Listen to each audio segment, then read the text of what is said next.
Ito dapat ang pera ng bayan. Dahil sa korupsyon, ito na lang ang naiiwan. Kaya laging kulang ng gamot sa health centers. Kaya palaging kulang ng classrooms. Kaya kulang na kulang ang serbisyong dapat makuha mo sa gobyerno. Kaya panata ko, ibigay lahat sa iyo ang dapat para sa iyo. Panahon na upang makamtan mo ang ganyang pakinabang. Yan ang Panatang Aquino. Ito dapat ang pera ng bayan.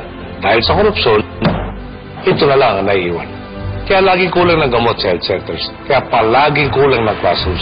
Kaya kulang na kulang ang serbisyong dapat makuha mo sa gobyerno. Kaya panata ko, ibigay lahat sa iyo ang dapat para sa iyo. Panahon na upang makamtan mo ang ganyang pakinabang. Yan ang Panatang Aquino.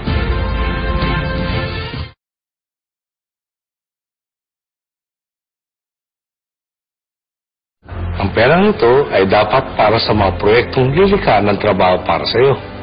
Kaso, kinakaltasan,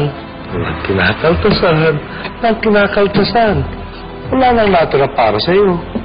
Kaya ang panata ko, ibigay lahat ang dapat para sa iyo. Pera ng bayan, lilikha ng iyong trabaho. Yan ang Panatang Aquino.